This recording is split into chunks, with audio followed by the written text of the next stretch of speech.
Lou Bloom. Jake Gyllenhaal's performance as Lou Bloom in Nightcrawler remains one of the most shocking Oscar snubs of the decade. Gyllenhaal lost nearly 30 pounds, trained in nocturnal shooting routines, and crafted a character who's not just unethical, he's pathologically driven. His bug-eyed stare and manic energy made audiences uneasy, perfectly matching the film's critique of media exploitation. When award season arrived, Gyllenhaal's name was everywhere. Critics' lists, festival nominations, even Seiji and BAFTA nods. Yet the Academy didn't nominate him for Best Actor. That year, Eddie Redmayne won for The Theory of Everything. The contrast explains a lot about how the Academy votes. Redmayne's performance was brilliant, sure, but it offered the kind of emotional uplift the Oscars crave. Gyllenhaal's portrayal, on the other hand, was too cold, too unsettling, with zero redemption. The Academy rewards emotional catharsis over discomfort. Lou Bloom's performance criticizes the very systems Hollywood thrives on: ambition, image, success, and the Academy rarely celebrates that kind of mirror. In the end, Gyllenhaal delivered a performance too real for comfort, and the Oscars chose reassurance over confrontation. Aaron Stampler. Edward Norton's breakout role as Aaron Stampler in Primal Fear instantly marked him as one of the most promising actors of his generation. As a shy altar boy accused of murder, Norton switches between fragile innocence and cold-blooded manipulation with surgical precision.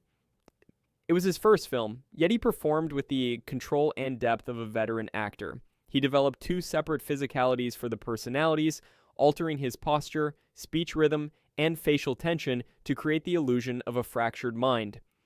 Despite universal acclaim, Norton lost the Oscar for Best Supporting Actor to Cuba Gooding Jr. for Jerry Maguire. The decision revealed the Academy's preference for feel-good performances over dark or morally ambiguous ones. Gooding's "Show Me the Money" charisma delivered a burst of optimism and charm. Norton's character, on the other hand, was manipulative, unsettling, and impossible to root for. The Academy tends to favor emotional accessibility, characters who uplift or inspire rather than disturb.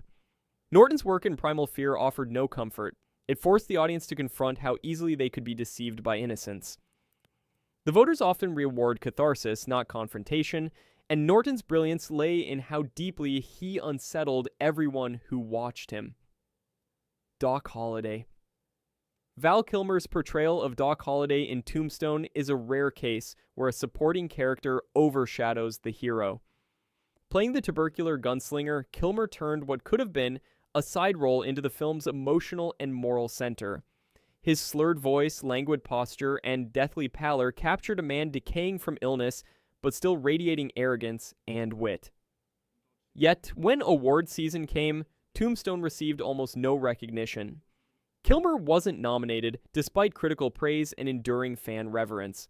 That year, Tommy Lee Jones won Best Supporting Actor for The Fugitive. Jones's performance fit neatly into the Academy's traditional comfort zone, whereas Kilmer's Holiday, by contrast, blurred the lines between heroism and self-destruction. He was too sardonic, too morally ambiguous, and came from a genre the Academy often sidelines: the Western. The Oscars have a long history of underestimating Western performances, viewing them as stylized entertainment rather than serious drama. Kilmer's work defied that bias.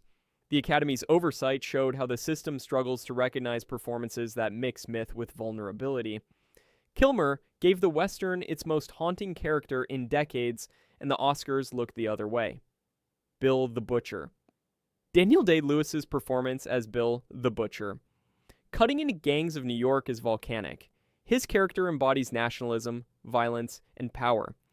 Day-Lewis spent months studying 19th century dialects, apprenticed with real butchers to learn the physicality, and even wore a glass eye to complete the look.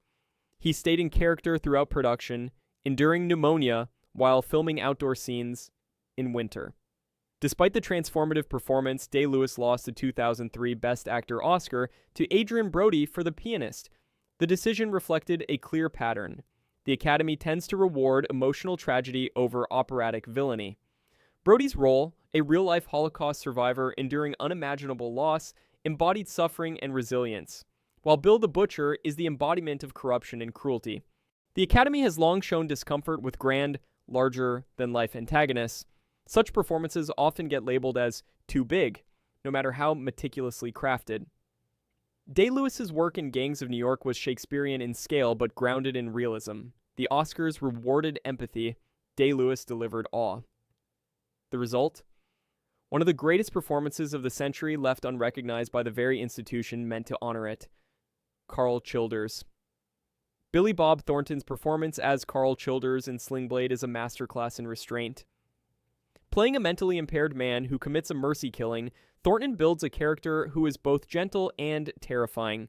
What makes it even more impressive is that Thornton didn't just star in the film, he also wrote and directed it. The Academy acknowledged his work with a nomination for Best Actor, but he lost to Geoffrey Rush for Shine. The outcome reflected a recurring Oscar bias, the preference for inspirational suffering over psychological ambiguity. Rush's portrayal of pianist David Helfgott was emotional, sympathetic, and based on a real-life figure. Thornton's Carl Childers, meanwhile, was morally murky, unnerving, and left audiences questioning whether they should feel pity or fear. That ambiguity is exactly what made the performance great. But it didn't fit the Academy's narrative of redemption or triumph. Thornton risked his career to make Sling Blade on a shoestring budget, mortgaging personal assets to fund it. The result was a deeply original independent film that launched him to stardom.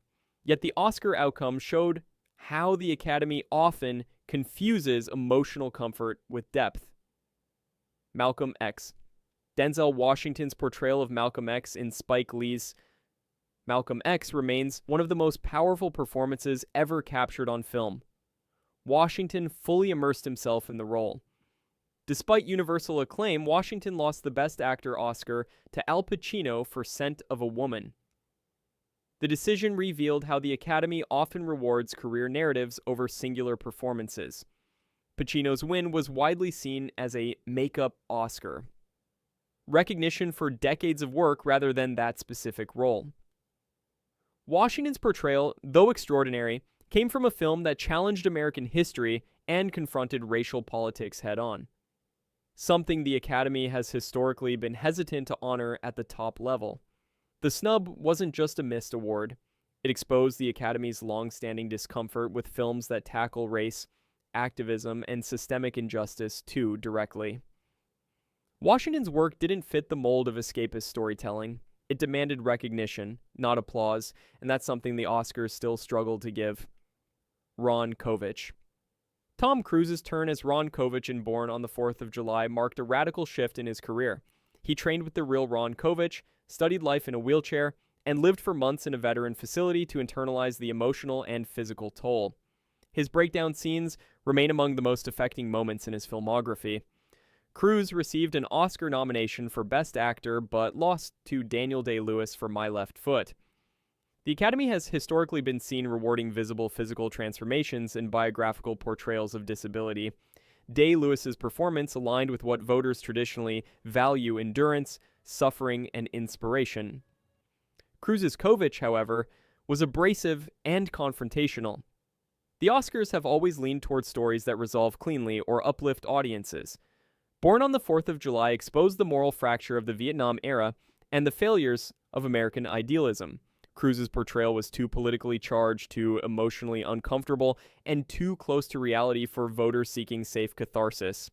It stands as one of his greatest performances, even if the Academy wasn't ready to acknowledge it.